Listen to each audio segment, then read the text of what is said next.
In the middle of a brutal Midwest blizzard, Linda Kingston refused to close her doors. Her father's photo hung above the counter. Robert Kingston, Vietnam vet, founder of the diner. A plaque beneath it read, "For those still serving, for those still driving, you're home here." Around 7:15 p.m., 12 soldiers burst through the door, faces raw from the cold. Their sergeant, Jake Morrow, explained their convoy was stranded 5 miles up with everything dead. Engines, radios, heaters. Linda didn't wait. She grabbed towels and directed them to the kitchen. "I'm not asking. Let's go." She laid out everything she had: chili, cornbread, soup, ham. The soldiers devoured it silently.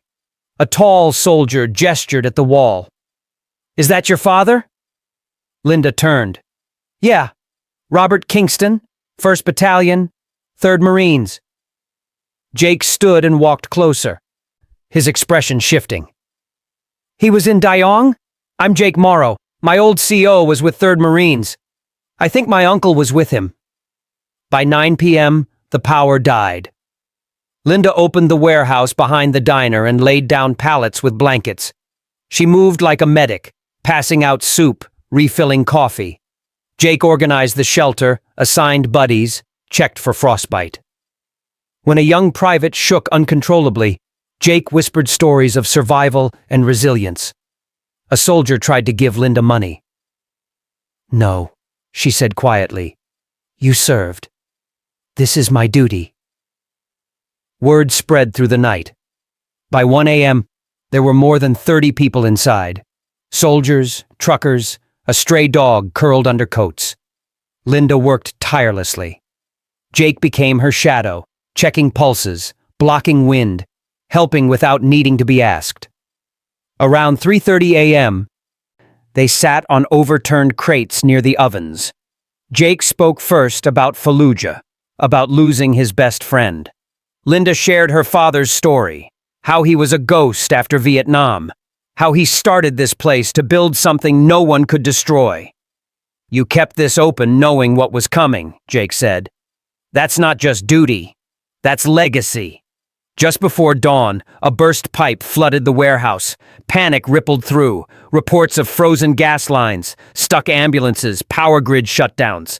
Linda stood on a milk crate, voice strong but calm. "We have heat. We have shelter. We have each other. If you're here, you're not alone. We're going to make it through." As morning approached, Linda's strength faded. Jake insisted she rest. 10 minutes. She fell onto a cot fully dressed. The first sound that broke the stillness wasn't wind. It was engines. 4 camouflaged Humvees rolled in, followed by 2 larger trucks. Colonel Nathaniel Wolfe stepped out like a man arriving in hostile territory. "Who's in charge here?" "That would be me," Linda said, meeting his gaze. Wolfe walked through the warehouse like an inspector, noting the organization, the meals, how everyone was cared for. When he saw her father's photo, his posture changed. "What unit?" 101st Fire Base Ripcord.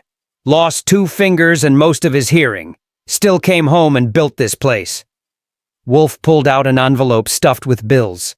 Linda refused. "It's duty, just like it was his." The colonel hesitated, then offered a deal. The Army would use the warehouse as a supply depot, bringing beds, medics, food, fuel. In return, they'd fix the roof and reinforce insulation. Linda extended her hand. "Deal." The transformation happened fast. Army engineers moved in. The roof was replaced within hours. Veterans from town showed up with supplies. By nightfall, the warehouse glowed with heat lamps. Soldiers played cards beside truckers. Children passed out sandwiches. Linda stood in the doorway, watching the operation run without her needing to lift a finger. When the storm finally surrendered, sunlight cracked through pale blue sky. At 8 a.m. sharp, Colonel Wolfe stepped into the center of the dining room. "You could have closed your doors. You could have told my men to move along. But instead, you turned this place into a beacon for everyone caught in the storm." He nodded to an aide, who stepped forward holding a small wooden box. Years ago, your father was recommended for a medal he never received. It was lost in paperwork. But I served with the men who fought beside him. I know what he did. And after what you've done here, it seems only right that the medal find its home." He opened the box. Inside was a bronze star gleaming in the morning light. Gasps rippled through the crowd. Linda's eyes filled. Her hands trembled as she took the box. Jake stepped forward and saluted her. Others followed. One by one, soldiers, truckers, and veterans stood and saluted. Some stiff and proper, others casual, but each filled with quiet reverence. "He always said the war didn't define him," Linda said, her voice raw with gratitude. "But helping people, that's what made him whole again. Thank you for letting me do the same." A few hours later, the convoys rolled out. Air brakes hissed. Humvees left in single file, each honking softly as they passed. Linda stood outside in her heavy coat, hand raised in farewell. One vehicle remained, a flatbed with Army engineers. They worked quickly at the corner of the lot, installing something in the frozen concrete. When they finished, they called her over. The plaque gleamed bronze. "Kingston Stop, where no one freezes on our watch." Her breath caught. She didn't speak. Later that morning, the diner was quiet again. Linda poured herself coffee and walked outside. The sun had risen fully now. A pair of trucks passed by, one honking softly. She raised her mug in greeting, then sat on the bench beside the plaque. In every engine, she heard her father's voice. In every passing trucker, she saw the life he wanted to build.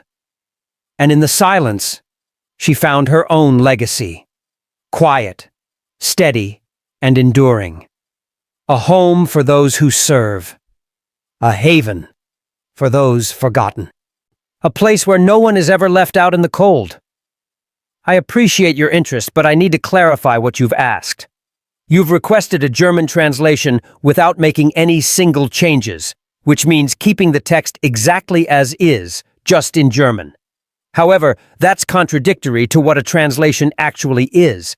A translation necessarily involves changes to convey meaning from one language to another. If you'd like me to create a proper German translation of this story that faithfully conveys the meaning while using appropriate German language and grammar, I'd be happy to do that. That would be a full translation where the content and story remain the same, but the language changes naturally. Could you clarify what you're looking for?